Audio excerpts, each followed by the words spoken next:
News from France continues to be good as the Allies consolidate their positions and drive on inland.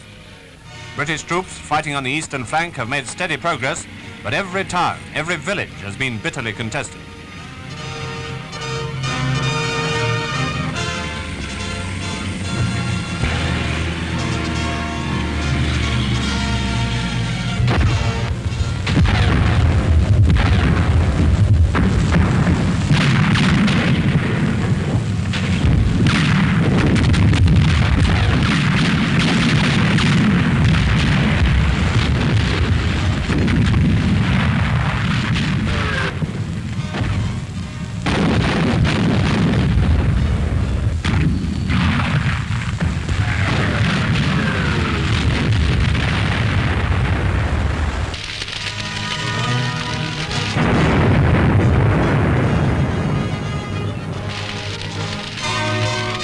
As the Allies press on, there's plenty of evidence of our first airborne attack. This was one of their main landing fields. The first men down cleared the obstacles away, and glider after glider came in safely. The great work of the airborne divisions needs no retelling here. The success of the initial landings was largely due to their work behind the enemy's lines. Many have joined up with the main forces, but others, still in action behind the Nazis, are being supplied by parachute.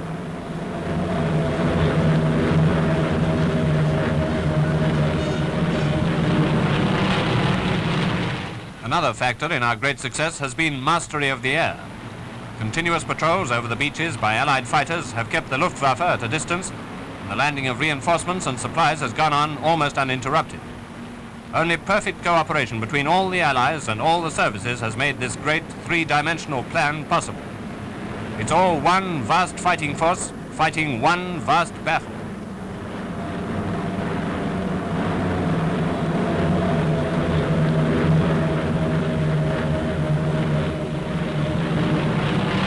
Take a look at the RAF blasting Havre. E-boats had been molesting our landings, and a strong force of Lancasters, including a squadron of the Royal Australian Air Force, subjected the base to a devastating bombardment.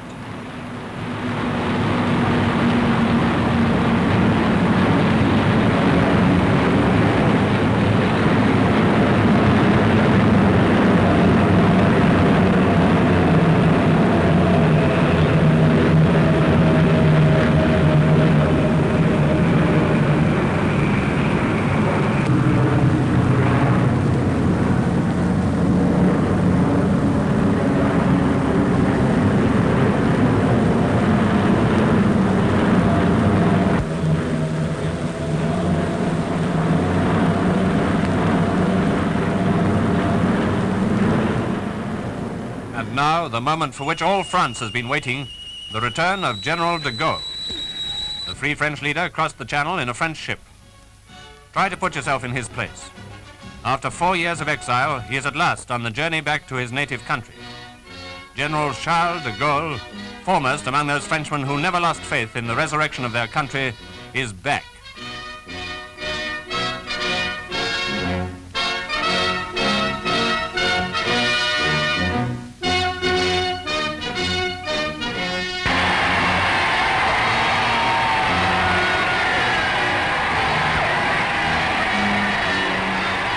And what a welcome he got in Bayeaux. 4 years of trial and oppression for his people have passed. 4 years of hopes and disappointments ended by the justification of his faith and the return of freedom.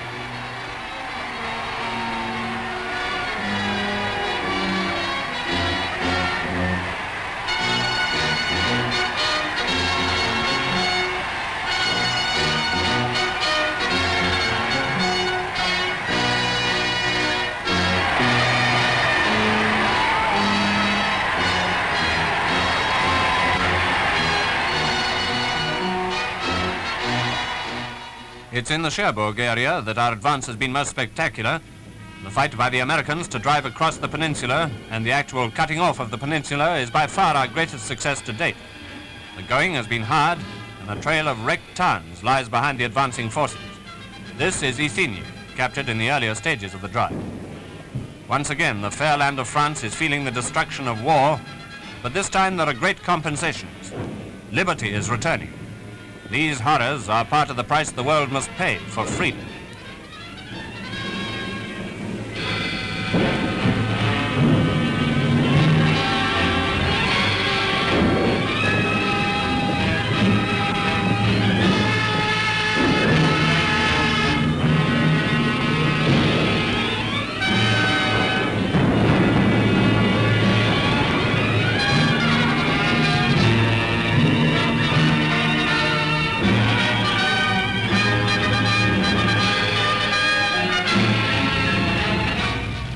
In spite of widespread flooding, the advance goes on.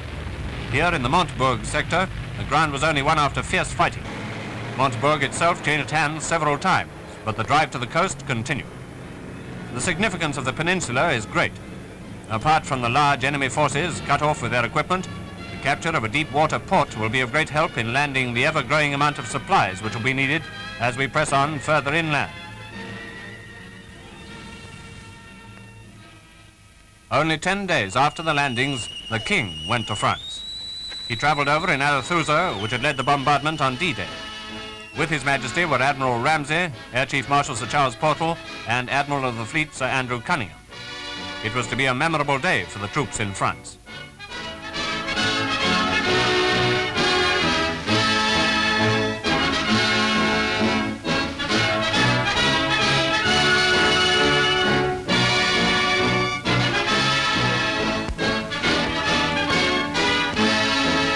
Our camera went ashore with the King in a duck, and there to welcome him and to conduct him on a tour of our positions was General Montgomery.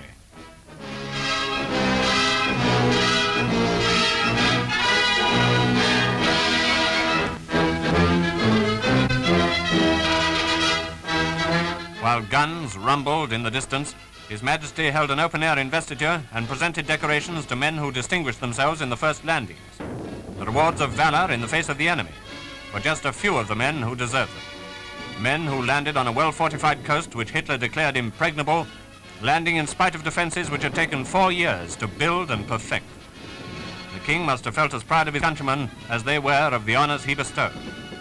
And the troops themselves, how proud they must have been, not only of their own achievements, but also of the fact that the King was paying a personal tribute, a tribute to the courage and determination of all the Allied troops who are fighting the Battle of France.